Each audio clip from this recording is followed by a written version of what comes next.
imaginándose la esfera va fortaleciendo el eje X, Y y Z, ¿no? En cajete se dice, ¿no? Ejes. No, los Polos.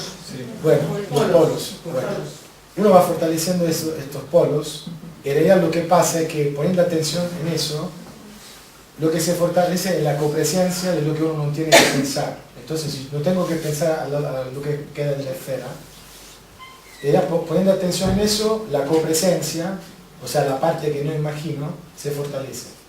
Entonces, cuando suelto todo, ahí llega la copresencia y con una fuerza impresionante. Entonces, la negación de algo la fortalece en copresencia.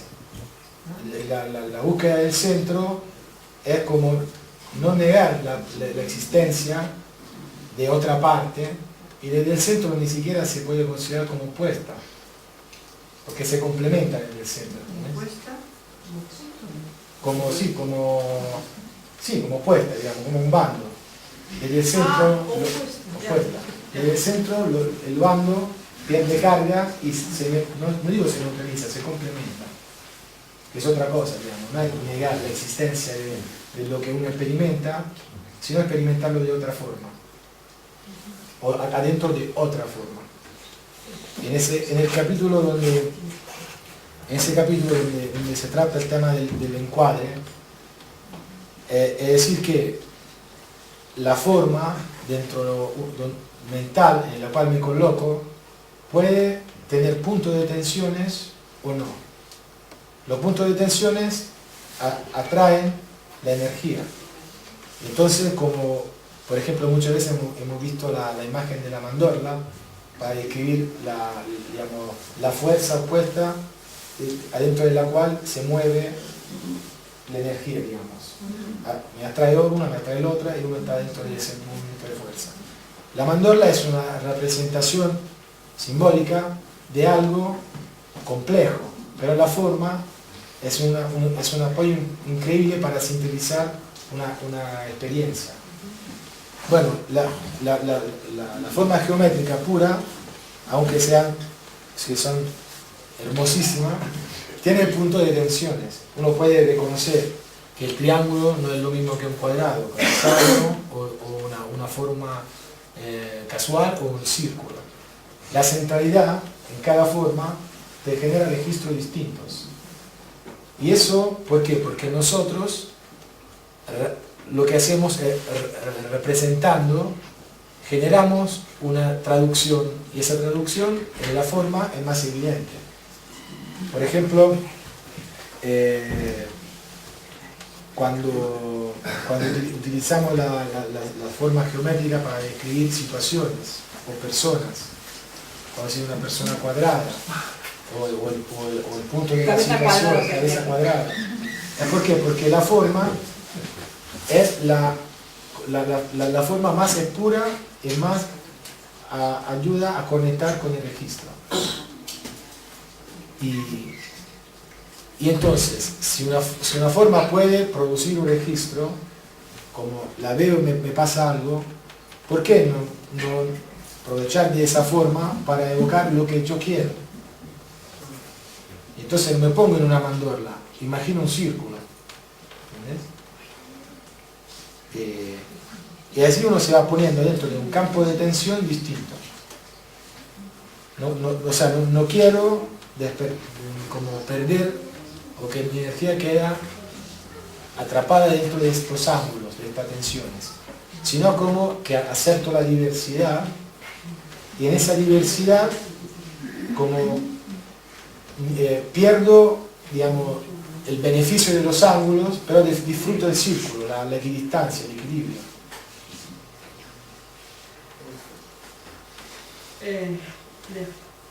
Una precisión con respecto a lo que acabo de comentar es distinto estar mirando la forma que sentirse influido en.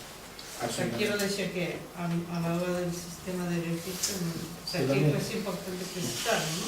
Claro, absolutamente. Esa parte está, digamos, más adelante. Ya. Pero como que no es lo mismo imaginarse afuera o dentro de una forma, Exacto. o empezar a imaginar atributos de esa forma, ¿no? Yo me imagino de estar dentro de una esfera transparente, luminosa, el perímetro algo. Me imagino que es de ladrillos, el perímetro que va a ser. Son registros. O sea, imagínense que estamos hablando de registros. Represento una abstracción y eso me genera cosas en el cuerpo. Me abre o me cierra el futuro. Es increíble. Pero sí. Es que no sé si a lo mejor luego lo vas a comentar con alguna experiencia que tengas y tal, pero no sé cuándo preguntarlo. Sí, quería preguntar con relación al círculo. Yo no he trabajado la disciplina que tú has trabajado, pero tuve una experiencia una vez y me gustaría por entender, ¿no? Si tú podrías ayudarme. Entonces tiene que ver con... tuve una experiencia, se puede decir, de reconciliación y de repente, así por las buenas, quiero decir, yo no estaba haciendo ningún trabajo, ¿no? En mi vida cotidiana, me vino la imagen de un círculo, bueno, pues blanco, y esa imagen que me vino me produjo un registro muy fuerte de unidad, de estar completa, acompañado de eso que ya sentía de reconciliación. Entonces, te quería preguntar un poco si tú podías decirme algo, aportarme algo a, no sé, a esa experiencia que no te la esperas, ¿no? Que no sabes muy bien por qué viene, a qué viene, ¿no? Puesto que yo no estaba trabajando con imágenes ni nada, ¿no? Claro, que por ahí igual se trata de una imagen que está cargada, aunque uno no está evocando esa imagen. Yo me imagino que por ahí en ese momento de reconciliación, la mejor forma de traducir esa experiencia se redujo en un círculo. Porque efectivamente, digamos, el círculo es una imagen en la cual no hay sistema de tensión. No sé si vas a comentar después, ¿qué registros has tenido tú con esa, o vas a ir comentando, entra dentro de todo lo que... Sí, si lo vas a ir comentando no hace falta que respondas, ¿vale? Sí. Gracias. Gracias. Aquí se la María. Gracias, María. Yo quería comentar, yo con los registros he hecho la energética, no he hecho esto, porque hicimos algo de esta disciplina así muy por encima. Lo que sí me ha llamado mucho la atención es la imagen sintetizadora de estos registros con las sedes que son círculos, o sea, son entradas a círculos. O sea, y cómo al leer un poco lo que estabas comentando, leyendo tu monografía, se me concentró la imagen como ese tipo de registros que ya tenía al sintetizarlo con el círculo y el punto. Para entender igual, o sea, ¿me entiendes? Y lo que te quería preguntar era, también con estas imágenes, al entrar, son que es más amor, es más profundo, ¿no? La espacialidad, ¿sabes? Y la profundidad y espacialidad de dentro del registro, ¿sabes? Todo esto, o sea, ¿cómo lo registras? O sea, porque cuando se habla de lo profundo, cuando se habla del contacto con la mente, ¿no? Es en la medida que ocurren esas coincidencias fuera y dentro que te van orientando, que accedes a otro tipo de espacios en donde implica más profundidad. El registro de paz es mucho más dulce, con otro tipo de texturas, por así decirlo, internas, propias, y dentro de todo ese espacio. Entonces, como describes todo sintético, formas, tal. Digamos, yo lo registro como el registro de unidad, digamos. Y digamos que digamos, cuando registro unidad, cuando registro una acción unitiva, es como que el sentimiento que experimento en el amor es la necesidad de agradecer. O sea que la situación casi, cuando experimento eso, casi desaparece y necesito agradecer el guía, por ejemplo, o lo profundo, porque me doy cuenta que en esa situación es difícil, es como el registro de construir con discreción, o sea que estoy aportando, pero sin fortalecer mi yo. Pero en el espacio el guía está en alto, los niveles, ¿sabes? Cuando hay vacío, cuando hay silencio, cuando hay... tú eres concentrado en un punto, es como que es algo más alto, más claro, ¿sabes? Más reflejado. Entonces, eso es lo que, ¿sabes? Como escribir las imágenes y esa imagen sintetizadora, si podrías, o no sé, digamos, esos registros que me estás a la hora de hablar como sintetizando realmente, con imágenes que antes no las tenía. O sea, que era, en la energética es todo como más de sensación, es más de tocar, más de sensación, y sí de brillo, de niveles, de otra cosa, pero con las imágenes es lo mismo, pero totalmente, sabes, ya en un espacio, pero con profundidades. Claro. Tal. Entonces, lo que tú vas hablando es, me vas poniendo una arquitectura que no tenía. Entonces, sí, digamos, en una situación de vida diaria, en una situación de vida diaria lo registro con la unidad. Y en los trabajos de meditación con el vacío. O sea, como el sacar contenidos, ¿no? Como que por un tiempo tuve, o sea, hizo varios experimentos, ¿no? Por un tiempo iba buscando experiencias, aunque muy sintéticas, pero experiencias. Y intentando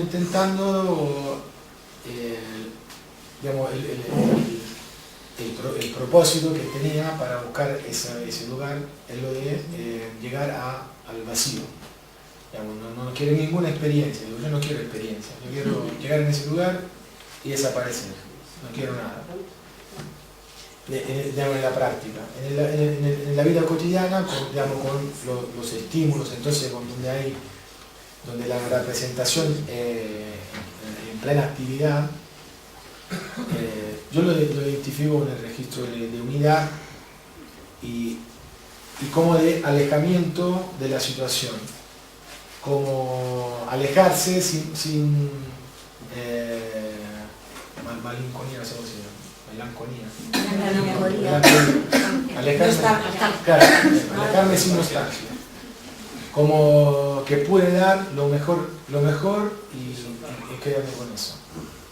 Y es muy loco porque en otras circunstancias como sentía depender del resultado. Si el otro estaba feliz, el mío estaba decepcionado, ¿no? Y eso como era lo que orientaba mi experiencia, digamos, como grababa la experiencia. Y experimentándolo desde el centro, digamos, con esa sensación clara de haber tenido una predisposición equidistante, la sensación de unidad es de alejarse sin nostalgia. Yo te quería pedir si, mira, en la parte que explicas, que dices que quieres explicar un poquito más qué es el amor equidistante y universal. Sí. Hay dos puntos que pues, podrías describir un poco más o cómo lo relacionas, el punto del control y el de la posesión. Muy bien. Con mucho gusto. Podemos leer ese capítulo. Acá, bueno, esa es la parte de los atributos.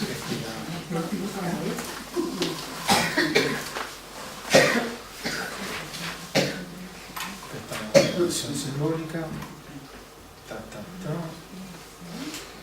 Que es muy bonito. bonito todo eso. Sí, si quiere después lo vamos, Sí, son muy... vamos a salto, pero...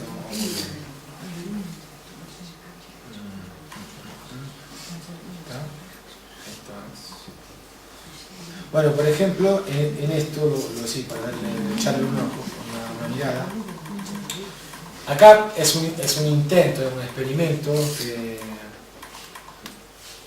de lo que hablamos antes, del tema del impulso interno que orienta la conciencia a través de la atención y con los sentidos externo e interno en la memoria se dirige a objetos y lo va relacionando con los atributos que uno busca.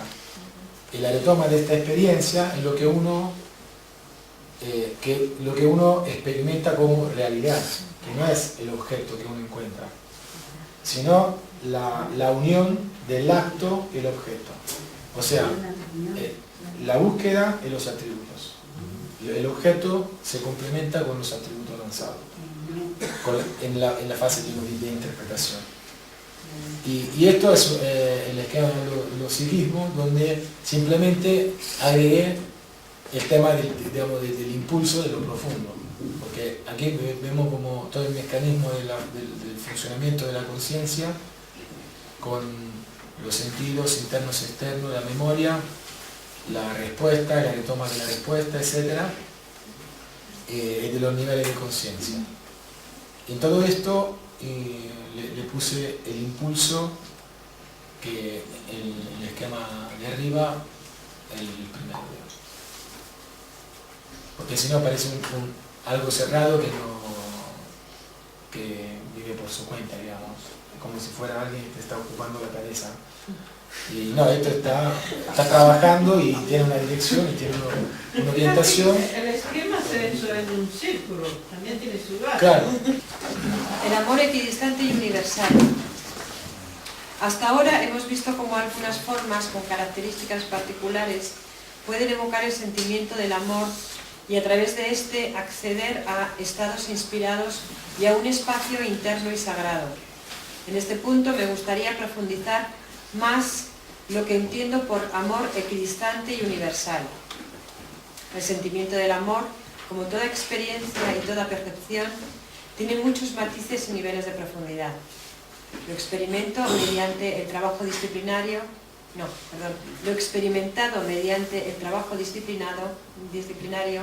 ha influido en la mirada que hasta ese momento ponía en mi vida y la ha ordenado. La equidistancia me revelaba la importancia de superar la lucha entre opuestos, librarme de una moral lejana, reconciliarme, superar el control y la posesión. Me las explicaré. La lucha entre opuestos. Esta condición corresponde perfectamente al principio si para ti están bien el día y la noche, el verano y el invierno, has superado las contradicciones. La oposición entre dos elementos es una pérdida de energía sin sentido. Veámoslo desde el punto de vista alegórico. Si observamos el día y la noche como fenómenos terrestres, su oposición se deriva de la forma de la Tierra. De hecho, si imaginamos que los observamos desde el espacio, podremos ver desde un campo visual más abierto los dos al mismo tiempo. Por tanto, el conflicto está generado por una perspectiva mental y no por una condición objetiva. Una moral lejana. Lo que es justo o equivocado no puede derivar de una moral externa, porque esta, incomprensible para la dirección interna, se registraría como contradicción. Cualquier acción que realizamos en el mundo tendría que estar orientada por la dirección interna. Cuando lo hacemos, experimentamos la coherencia y el registro de acción válida. Debe estar en el corazón de lo que crees, la clave de lo que haces.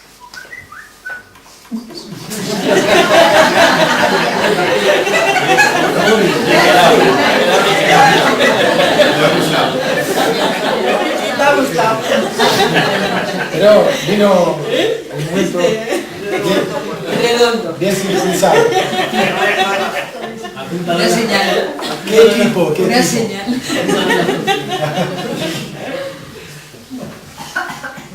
La reconciliación.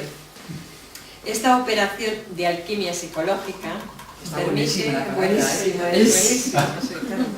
permite transformar las contradicciones que intoxican la vida y el cuerpo en energía que, puesta nuevamente a disposición, puede utilizarse para un nuevo salto evolutivo personal y social. Perdón, y puse puede utilizarse porque para mí es muy importante el tema de la intención. O sea, después lo que hago con esta energía depende de mí. Entonces puse a disposición y se puede utilizar para una cosa o no. O sea, como es importante, Un acto de libertad. Claro, ponerlo como un acto de libertad, exactamente. Si es que buscamos la reconciliación sincera con nosotros mismos y con aquellos que nos han herido intensamente, es porque queremos una transformación profunda de nuestra vida, una transformación que nos saque del resentimiento en el que, en definitiva, nadie se reconcilia con nadie y ni siquiera consigo mismo.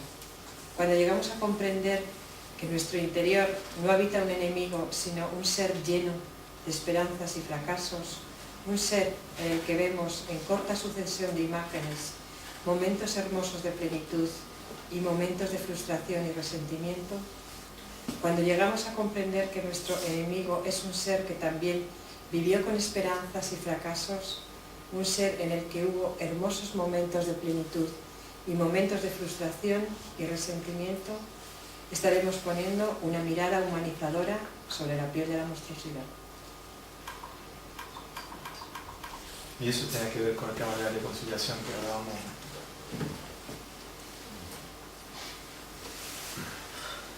El control. Una de las ilusiones más grandes de la época se refiere al control, que no solo genera contradicción, sino que es también una gran fuente de frustración. Cuando nos damos cuenta que no podemos controlar las situaciones o las personas, buscamos culpables y justificaciones externas. Por ejemplo, la moral lejana, o la piedra. A gusto. Incluso si consiguiéramos ejercer esta presión, ello sería de todos modos un acto deshumanizador que negaría la intencionalidad. Por el contrario, cuando nos inspiramos pidiendo a nuestra guía interno, confiándonos en la necesidad interior, vemos que la vida se ajusta y todo prosigue sin forzar ni tensionar, ¿no? Y sin tensiones. Y sin tensiones. Perdón, sí. Y eso es increíble, por ejemplo, la profundidad del taoísmo, porque todo lo que desarrolló Lao Tse sobre el tema de la no acción, o sea, hacer sin haciendo, tiene que ver con eso también del control. O sea, la posibilidad de participar a la acción sin el control. Y es, para mí, como tiene una profundidad increíble esa sabiduría, digamos. Porque uno tiene experiencia de participar al hacer sin necesariamente ejercitar la ilusión del control, que igualmente es una ilusión. Sí, queda un texto. Sí, sí. Los actos contradictorios y los unitivos se acumulan en ti. Si repites tus actos de unidad interna, ya nada podrá detenerte. Serás como una fuerza de la naturaleza cuando a su paso no encuentra resistencia. Aprende a distinguir aquello que es dificultad, problema, inconveniente, de eso que es contradicción. Si aquellos te mueven o te incitan, esta última te inmoviliza como dentro de un círculo cerrado. Muy bien.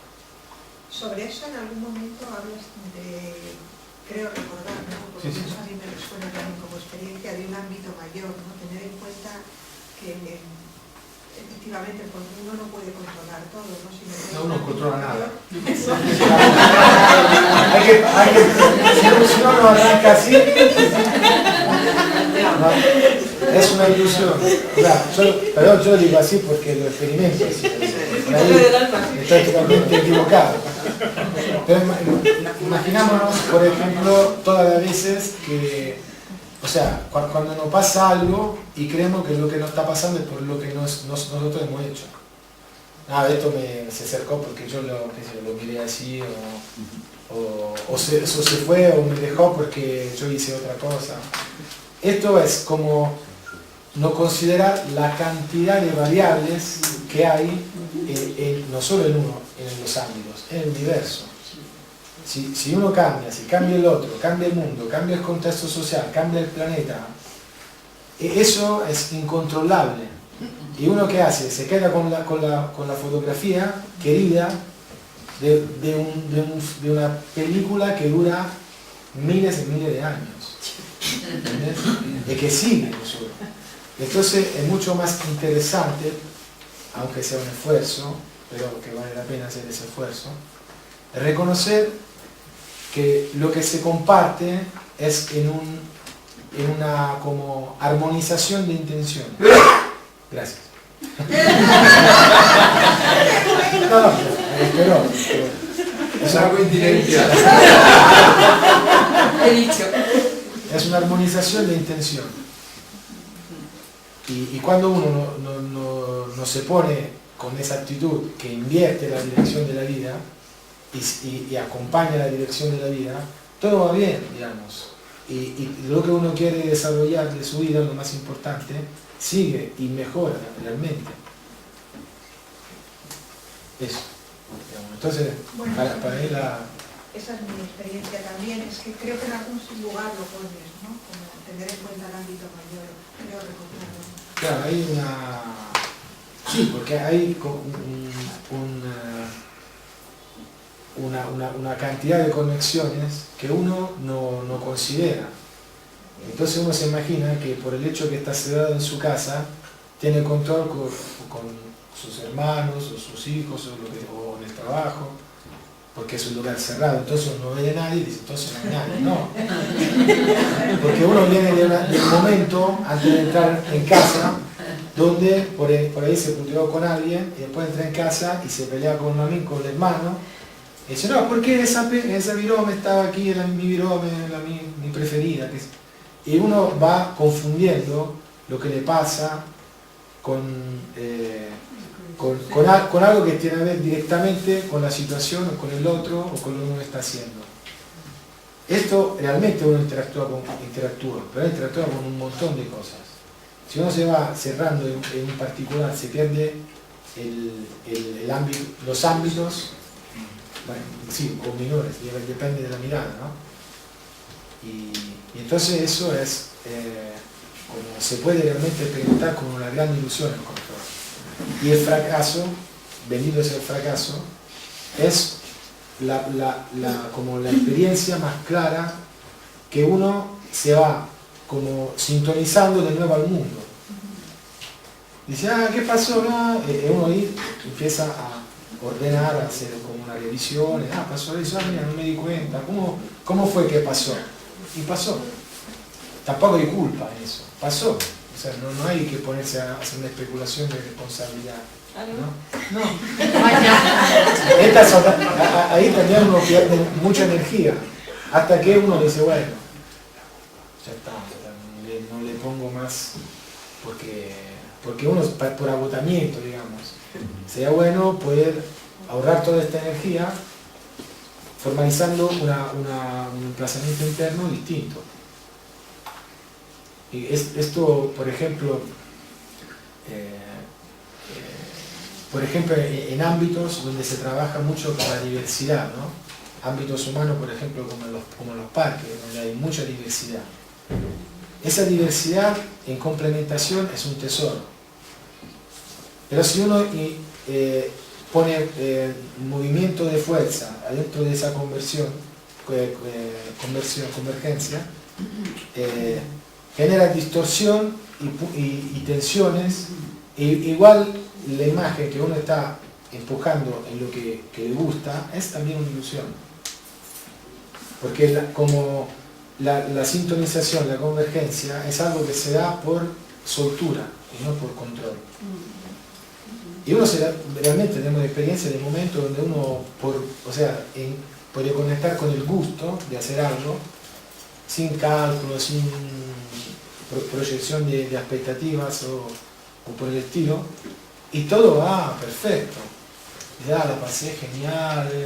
¿Qué hicieron? No, tampoco uno se acuerda de lo que hizo. Fluye tan bien ese tipo de atmósfera que uno a veces se olvida lo que hizo. Por eso también es más complicado registrar eso. Porque si me peleo con el otro, tengo así dolor de estómago una semana. Pero si hago algo con otra gente, la paso bárbaro, me olvido porque es una sensación sutil. Entonces por eso hay que poner la atención, cargarla y encontrar un emplazamiento interno que avalora ese tipo de experiencia. Bueno, sí. ¿Qué hacemos ahora? Pero espera, falta una parte, ¿eh? Ah, sí. Y sí. La posesión, ¿qué se llama la posesión? ¿Qué es la raíz? No me dejamos nada pendiente. La posesión. Ahora. También la posesión, como el control, deshumaniza y transforma al otro en objeto. Se confunde a menudo con una actitud de protección o se justifica porque está asociada erróneamente al sentimiento del amor. De la trampa.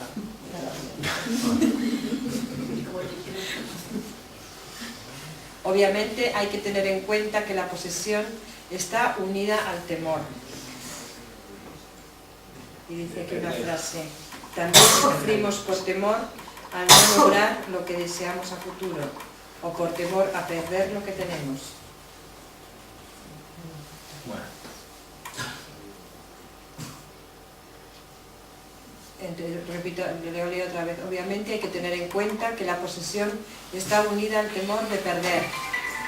Pero si no poseemos,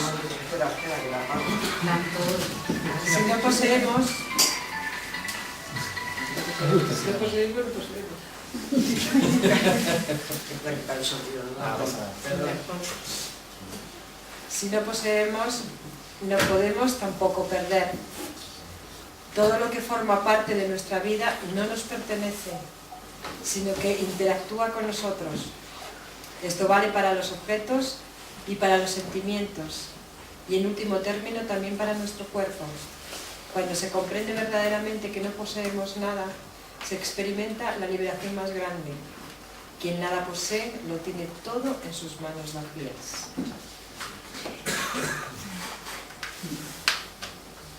¿Sigo? Como quieras. Sí, eso sí. No estamos solo nosotros. Seguimos. Sí. Igual ese tema después lo vamos profundizando. El impacto con estas comprensiones transformó mi forma mental y entendí que compartir era infinitamente mejor que afirmarse. Intentar tener siempre razón en el diálogo era una contradicción que no tenía ningún sentido, ya que solo en lo profundo de nosotros mismos es posible encontrarse. El motor de todo esto era un amor grande y desinteresado, inimaginable en su grandeza, y comprendí cómo en la historia de la humanidad había surgido la imagen de Dios, una potencia de una bondad sobrehumana, compuesta por el todo, y ese todo, el yo, se volvía más pequeño, se afinaba hasta convertirse en un instrumento simple y fascinante de la evolución de la vida.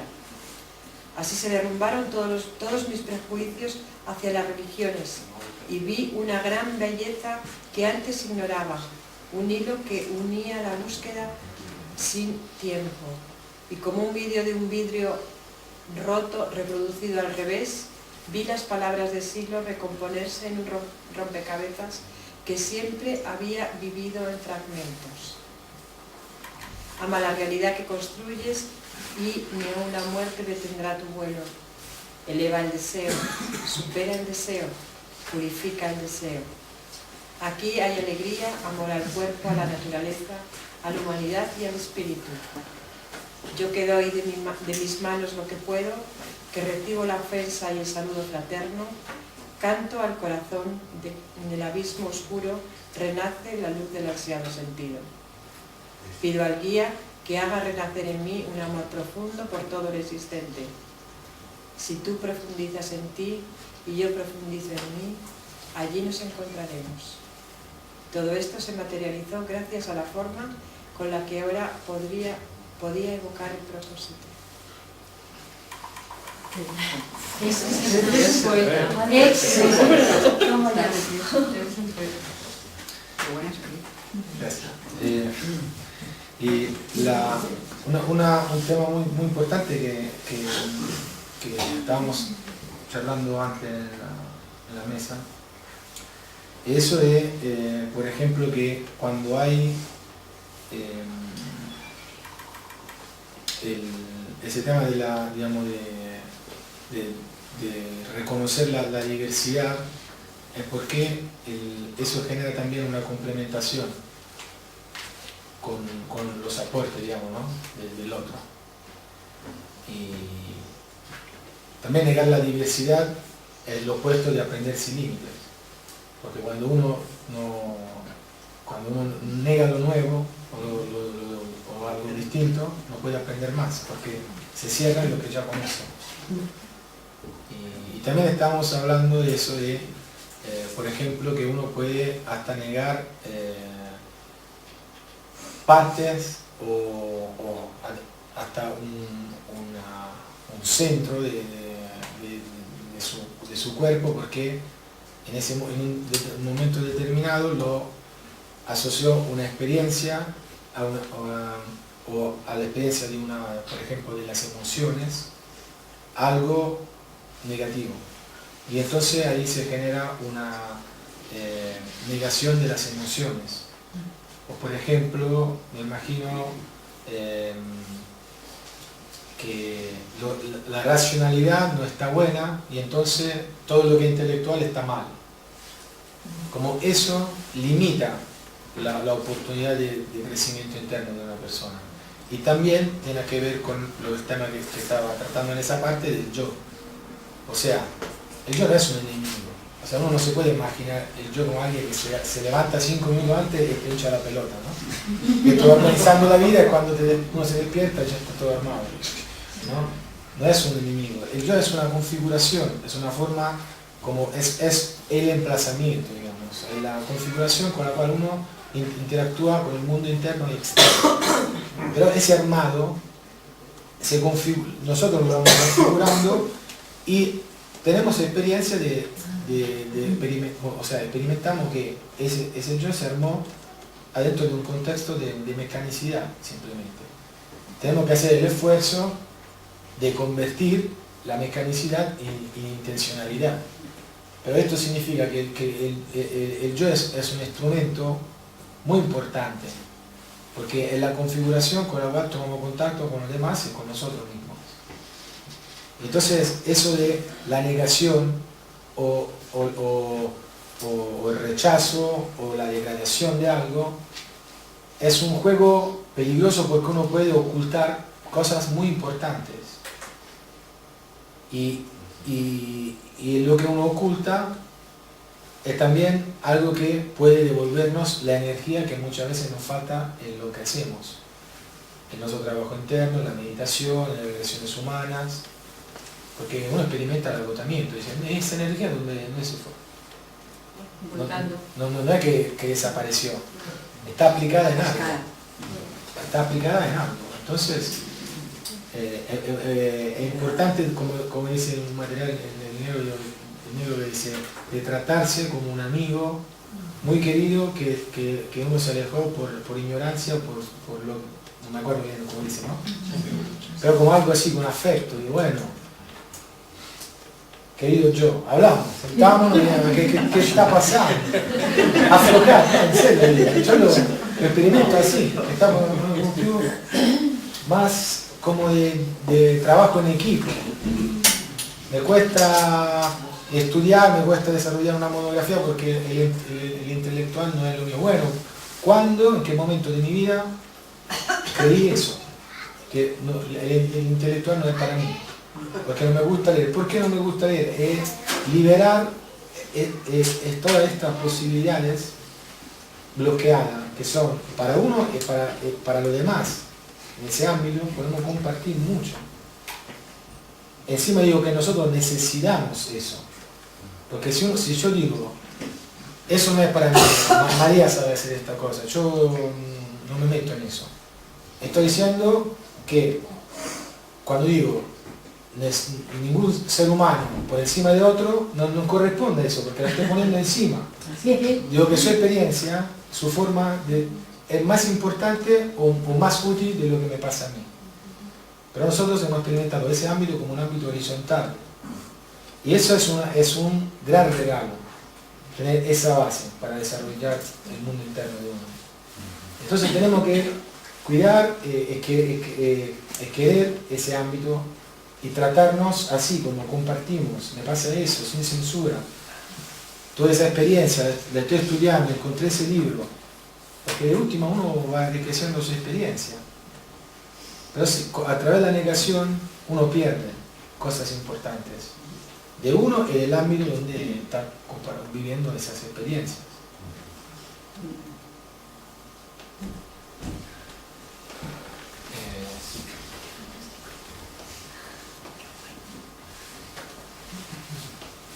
Por ejemplo, yo lo comparto como experiencia personal. A mí, digamos, por mucho tiempo me tenía un rechazo total a leer, por temas biográficos, pero no me gustaba leer nada.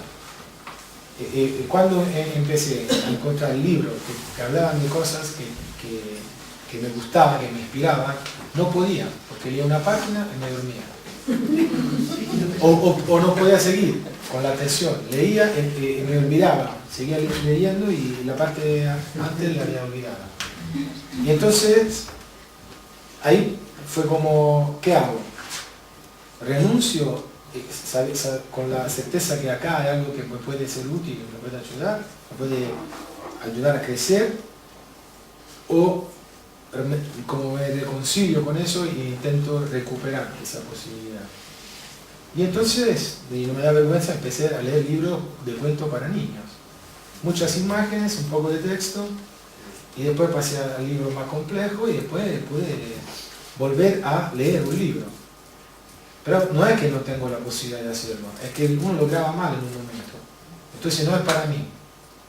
Y a veces uno niega el intelecto, a veces uno niega el cuerpo, uno niega las emociones, y uno así va como cortando parte de cuerpo que sigue estando, digamos, ni siquiera uno la puede olvidar, porque sigue operando esa parte. Y hay energía, mucha energía bloqueada. Estaría bueno recuperar esa energía. Y no solo para uno, para todos.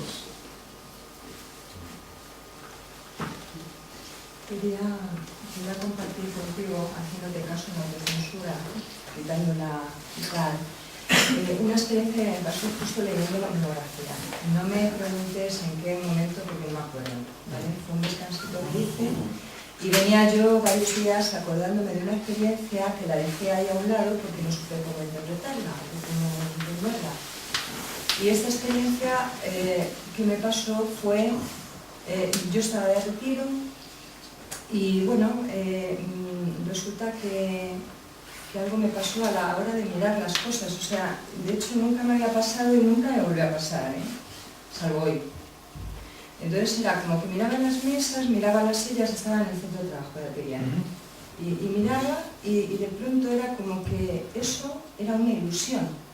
Pero oye, fue un registro como que realmente era una ilusión. Nunca me había pasado. Y como que eso estaba ahí porque se estaba produciendo en otro lugar.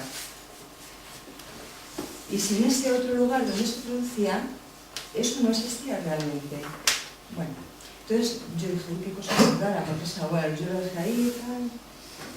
Y hoy venía varios días volviéndome a acordar de esa experiencia, ¿no? Y entonces, leyendo la monografía, hice un pequeño descanso, pero un pequeño descanso de quedarme así, ¿no? Y miré una silla. Entonces me volvió a pasar el mismo registro. Era como que eso realmente, o sea, era real, entre comillas, porque se estaba produciendo en ese otro espacio. Y además, mientras que eso se estaba produciendo, yo era como que tenía un registro cinestésico de algo vertical, que me tiraba como de aquí, así de aquí, hacia arriba, y como de los pies hacia abajo, o sea, estaba como dentro del monolito o algo así. O sea, el monolito y luego una esfera abajo, y el registro era como de unidad, como si... Es que claro, es difícil, ¿no? Luego yo lo escribí, pero ahora al contarlo me pierdo detalles, me pierdo cosas, ¿no? Pero bueno, me ayudó como a meterme en un registro de dentro de una forma o algo así, es de donde puedo entenderlo.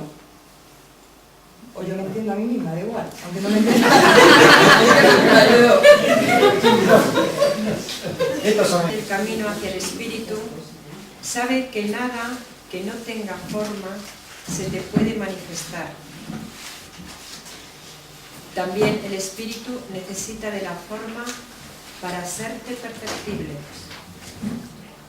Así como nada en este mundo externo carece de conformación, tampoco en el mundo interno nada es perceptible, salvo que devenga en una forma.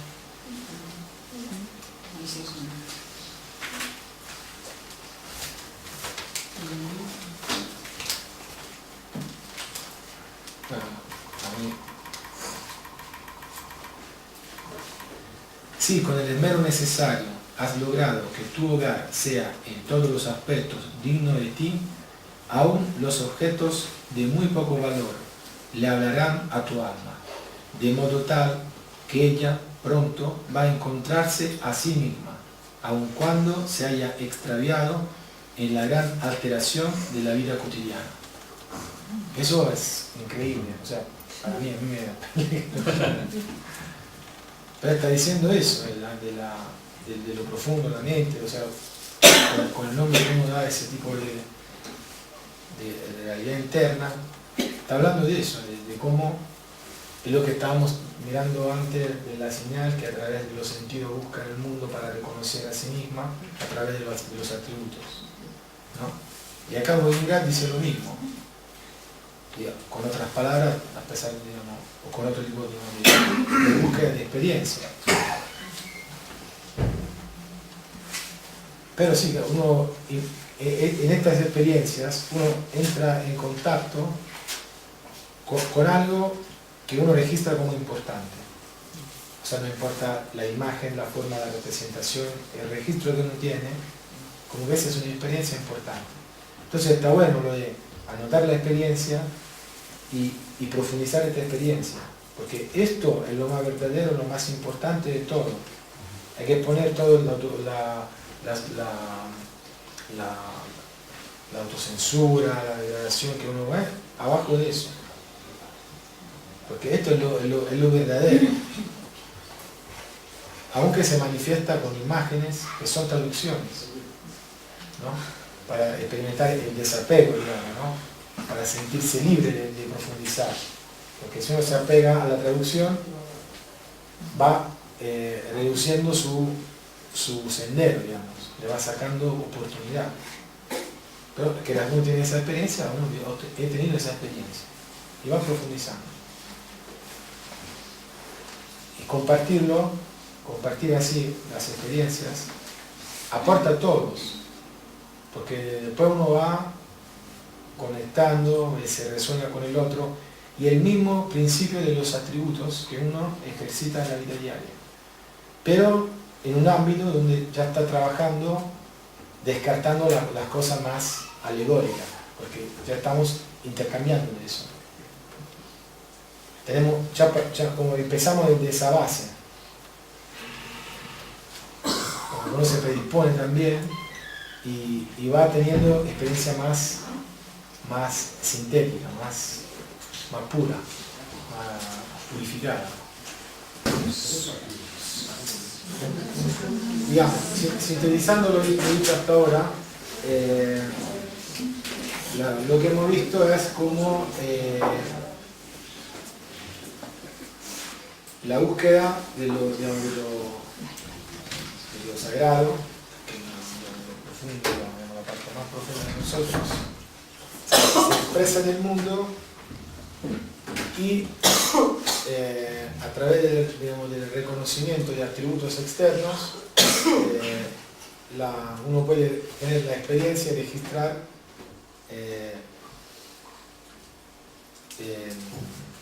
puede tener la experiencia de estos atributos, o sea, de esta búsqueda, puede reconocer esta búsqueda gracias a los atributos que se reflejan en los objetos internos o externos que encontramos. Porque eso no pasa solo con objetos externos, ¿no? Eso puede pasar con el recuerdo, o con una abstracción, o imaginando algo que no existe, o que hasta ahora no existe. Y entonces esa búsqueda la vamos reconociendo en los atributos de lo que encontramos. Estos atributos pueden ser utilizados para evocar también registros que uno ha tenido y que considera importantes para conectar con lo más profundo o lo más sagrado de uno. Y en esto la forma cumple la función de experimentar esto adentro de uno. La forma geométrica pura, por sus características esenciales, permiten conectar y evocar más rápidamente estos registros. Y es exactamente, digamos, la explicación de una experiencia tenida, que he tenido, y que buscando, digamos, en distintos momentos de la historia, o en distintos campos, filosofía o arte, en mística, he visto que ese tipo de traducción aparece en distintos momentos, en distintos lugares. Y no depende de digamos, del contexto cultural, que se usa la forma para describir o sintetizar situaciones también de vida cotidiana. Entonces, eso de utilizar la forma como algo que, como esta capacidad de sintetizar, esta posibilidad de sintetizar que tiene la forma, es algo que nosotros experimentamos sin necesariamente hacer un trabajo, un estudio, digamos. Yo quiero decir, el ejemplo que hacemos antes, por ejemplo, de una persona que tiene una mentalidad cuadrada, eso nos ayuda a sintetizar una forma mental, ¿no? O cuando se dice la recta vía, o el punto de la situación, etc. O un círculo cerrado. Entonces la forma como aforismo, como algo que puede ser profundizado y cargado hasta llegar hasta orientar la vida de uno. Tenemos muchos ejemplos. Yo en ese estudio puse el sufismo, el arte sagrado del Islam, donde en el círculo se considera la forma más pura, más perfecta que puede representar lo sagrado, y en el centro del círculo está el amor de Dios. Y en la forma geométrica, o sea, la representación geométrica se considera un lenguaje sagrado, porque es más cercano a la esencia de Dios. Y tenemos otros ejemplos que por ahí podemos leer para conectar, digamos, después de todo lo que hemos intercambiado, con otros místicos y otros artistas que han tenido experiencias de ese tipo, que han sentido la necesidad de expresar estas experiencias con estas formas. Como que la experiencia y la forma formaban una estructura. Como la mejor forma de expresar esa experiencia era a través, en ese caso, del círculo y de la esfera. Y que también, eso lo explico en la parte inicial del estudio, que el círculo se puede considerar como reducción simbólica de la esfera.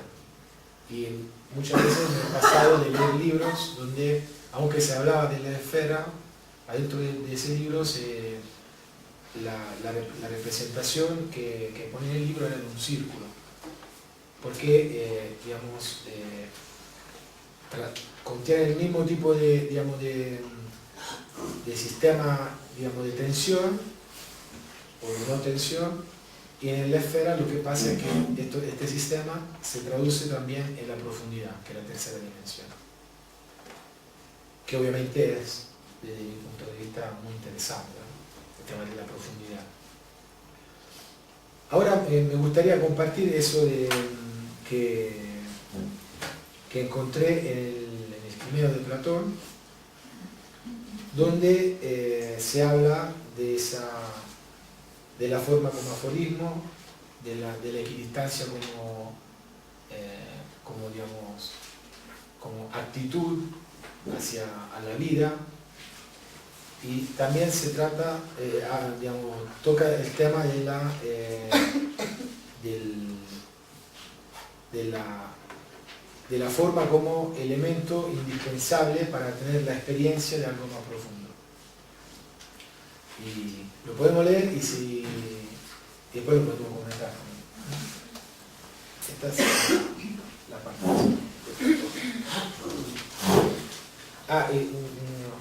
Por ejemplo, lo que me pasó es que yo leí el Timeo 5 o 10 veces, ya no me acuerdo. Y todas las veces lo leí muchas veces porque sentía que tenía algo muy importante, pero no aguantaba. Lo leía, me perdía, sentía como que ese es un chiste, lo está haciendo porque me odia. Me escribió así para decir, bueno, Emiliano, olvídate, no hablamos el mismo idioma. La experiencia que tuve, que es una experiencia personal, es que la forma de compartir la experiencia que está adentro del Timeo es una forma que te está diciendo abandona el racionalismo. Con la cabeza esto no lo vas a entender, hay que ponerte en otra frecuencia. Y con esa intuición volví a leer el Timeo y encontré muchas cosas que para mí tenían que ver con mi estudio, con mi trabajo de profundización del propósito, y que coincide mucho con lo que también encontré en el sufismo, en Kandinsky, en el mensaje, etc. Y hoy vamos a ver. Platón, forma, armonía universal. En las obras de Platón encontramos la asociación esfera-armonía universal. Sí. Él veía en esta forma características espejo de la naturaleza divina del ser humano, poniéndolo al mismo nivel del cosmos. Platón relaciona alegóricamente la forma al alma inmortal, y su acción en el mundo tiene rayos, que partiendo desde su centro se expresan inextinguibles y con sabiduría. Respecto a la universalidad dice: por tanto, lo construyó esférico, el universo, con la misma distancia del centro a los extremos en todas partes, circular, la más perfecta y semejante a sí misma de todas las figuras, porque consideró muchísimo más bello lo semejante que lo disímil.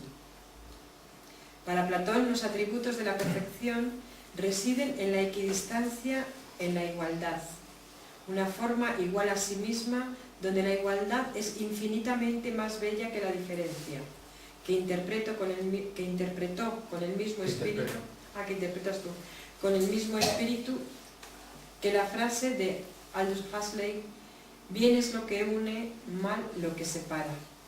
Platón se refiere explícitamente al amor cuando en un fragmento del Timeo habla del cielo como si fuera un ser viviente, una divinidad. Sí. Creó así un mundo circular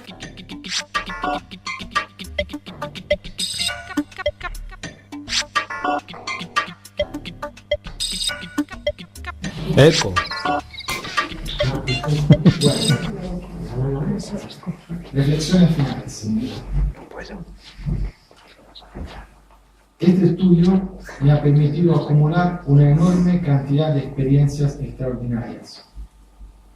He podido profundizar mi relación con el guía interno, que me ha inspirado y acompañado en momentos de alegría y de dificultad.